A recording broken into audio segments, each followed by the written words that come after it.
Kami mahasiswa dari Universitas Kristen Wirawacana Sumba, Prodi Manajemen kelas B, kelompok 5 akan menjelaskan tentang teori Keynes dan faktor apa saja yang mempengaruhinya.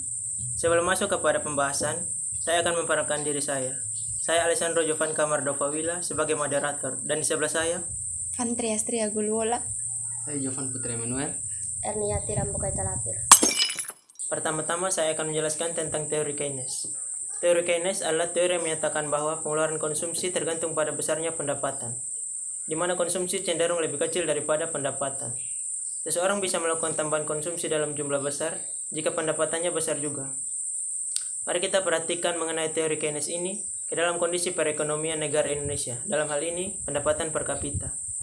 Jika kita melihat pendapatan per kapita Indonesia pada laporan Bank Dunia, disebutkan bahwa pada tahun 2019, pendapatan per kapita Indonesia adalah 4.050 US dollar, atau jika dikonversikan ke dalam rupiah sebesar 58.376.700 rupiah, dan turun menjadi 3.870 US dollar, atau sekitar 55.747 rupiah. Menurut kalian, faktor apa saja yang mempengaruhi penurunan pendapatan per kapita Indonesia pada tahun 2020? Baik, sebelum itu jika melihat faktor umum yang mempengaruhi konsumsi, dalam teori Keynes itu ada penghasilan, tingkat pendidikan, harga barang dan jasa, jumlah penduduk, selera dan gaya, dan adat istiadat. Dari faktor-faktor tersebut, faktor utama yang mempengaruhi pendapatan per kapita Indonesia, yang pertama itu penghasilan. Dari penghasilan kita ketahui bahwa Indonesia itu mempunyai dua perusahaan yang mendunia. Yang pertama itu perusahaan Gojek Online dan Tokopedia. Yang kedua itu Pertamina Persero. Dalam teori Keynes, konsumsi dipengaruhi oleh pendapatan. Pendapatan dari dua perusahaan tersebut sangatlah besar, sehingga dapat mempengaruhi tingkat pendapatan per kapita Indonesia. Yang kedua, tingkat pendidikan. Karena tingkat pendidikan tinggi, biasanya biaya yang dikeluarkan masyarakat dalam menempuh pendidikan tersebut besar, dan barang atau jasa yang dibutuhkan juga banyak.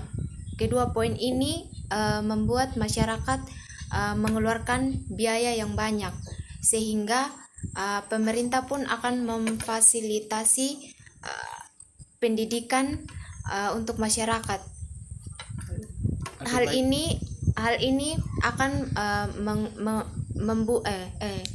mengeluarkan biaya yang mempengaruhi pendapatan per kapita Indonesia. Oke, baik, yang ketiga, jumlah penduduk. Kenapa jumlah penduduk mempengaruhi pendapatan per kapita? Karena kita tahu semakin banyak penduduk yang usia produktif, maksudnya usia yang bisa bekerja, maka semakin besar juga tingkat konsumsi, sehingga hal ini yang mempengaruhi pendapatan per kapita. Dan itu yang pertama. Yang kedua, mengenai jumlah penduduk, yaitu pengangguran. Dimana kenapa saya bilang pengangguran? Karena kita tahu di Indonesia ini banyak pengangguran yang dialami oleh Indonesia.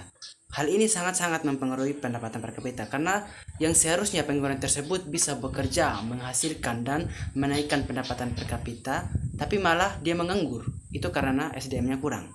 Oleh karena itu, pengangguran, orang-orang yang menganggur yang seharusnya bisa bekerja untuk menaikkan pendapatan per kapita, tapi mereka tidak bekerja. Dan yang terakhir, harga barang dan jasa. Kenapa? Karena kita tahu sekarang ini kita ada dalam pandemi, di mana pandemi ini membuat kita semua dalam penduduk Indonesia melakukan KKM, sehingga proses perekonomian terhenti dari ekspor impor maupun usaha kecil-kecilan di Indonesia. Karena hal itu, pendapatan per kapita Indonesia bisa menurun.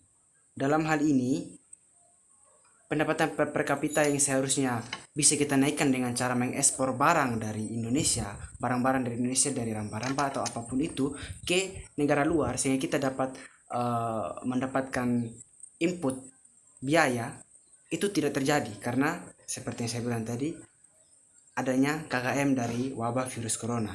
Hal ini mengakibatkan harga barang dan jasa di Indonesia naik karena terbatasnya harga barang dan jasa tersebut. Jika terbatas, maka naik pula harga barang dan jasa karena langka, sudah tergolong langka. Hal itu sangat-sangat mempengaruhi pendapatan per kapita dari Indonesia.